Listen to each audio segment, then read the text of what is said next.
폴란드 검사 유형 마지막 시간입니다. C형입니다. C형. C형에 대해서 이야기 한번 나눠볼까요? 네, 관습형입니다. 책임감 있고요. 약속 잘 지키고 세심하고 꼼꼼해요. 그리고 어떤 일이든지 미리 준비해요. 이런 친구들은 이번 주 토요일에 할머니네 집에 가자. 그러면은 할머니네 집에 갈 때 입고 갈 옷 약간 미리 생각해 놓고요. 그리고 할머니 선물 가져갈 거 준비해 놓는 그런 친구들입니다. 그래요?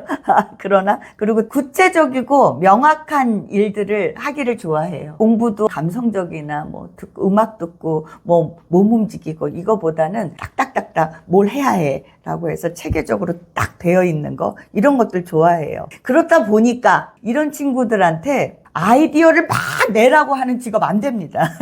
이 친구들 뛰어나옵니다. 안 뽑아요?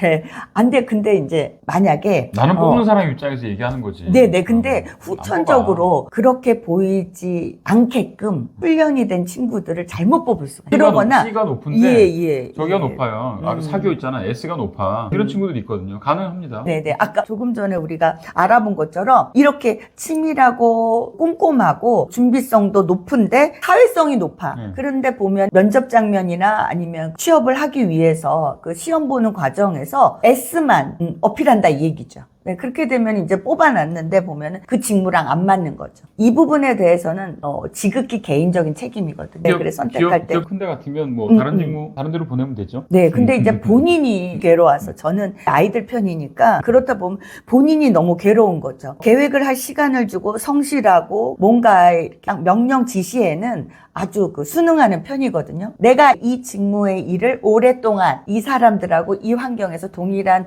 환경에서 일을 할 수가 있어. 그렇다 그러면 편안함을 느끼는데 이게 내일 보니까 우리 잘린대. 이렇게 되면 이 친구들은 숨을 못 쉬어요. 그때부터는. 그래서 유동이 많고 변화가 많은 조직이나 일은 피하는 게 좋습니다. 왜냐하면은 성향적으로 체질적으로 안 맞는데 그거를 막 맞추라고 하는 거는 너무 가혹하잖아요. 최근에는 이런 친구들에게 권하는 특정 분야에 전문성을 확보할 때 데이터를 분석한다거나 데이터를 도출하는 사람은 따로 있고 그거를 분석하는 과정, 분석을 해서 꼼꼼하게 그거를 어디에 적용하면 되는가에 대한 틀이 있는 그런 일을 맡으면 좋겠다. 틀을 가지고 있어서 거기에다 꼭꼭꼭 집어넣는 일, 빠짐없는가 확인하는 일, 네, 이런 일에는 이 친구들이 강점을 볼 수 있습니다.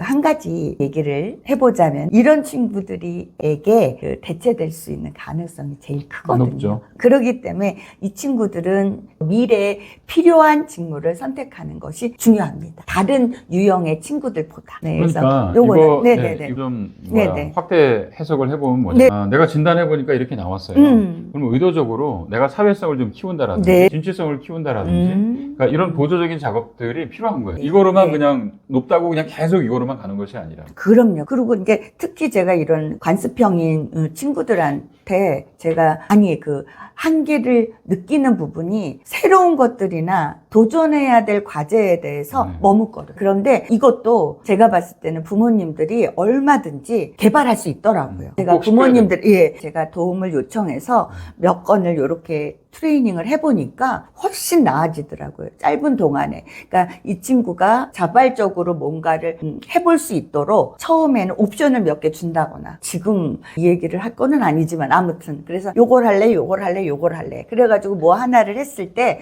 그거보다 다음에 기회가 있으면은 같은 동일한 상황에서 조금 더 높은 수준의 어떤 실행을 요구하는 거죠. 네, 그래서 이번에는 그러면 동생도 보면서 같이 한번 해볼래? 뭐라든가 해서 조금씩 더해가면서 이 친구가 내가 이것도 해야 되겠구나, 저것도 해야겠구나 그러면서 자기의 그 능력 발휘의 범위들을 좀 넓혀갈 수 있도록 기회를 자주 주니까 그 틀에서 깨나더라. 또 이 친구들이 좀 도전 정신이 높아지더라고요. 그리고 자발적으로 뭔가를 해내기도 하더라고요. 그래서 지금의 기존에 다 세팅되어 있는 일보다는 앞으로 새롭게 펼쳐질 많은 사람들에게 필요한 영역들을 찾아내는 게 먼저고요. 두 번째는 직무 중에서도 다른 사람들이 대체할 수 없고 대신할 수 없는 직무들을 결합해서 몇 개가 결합돼도 됩니다. 네, 그래서 멀티플레이어가 돼도 되니까 그렇게 몇 가지를 결합해서 일을 한번 창출해 보는 것도 좋겠습니다. 기존에 나와 있으니까 제발 뭐 사무원이나 사무보조라든가 그냥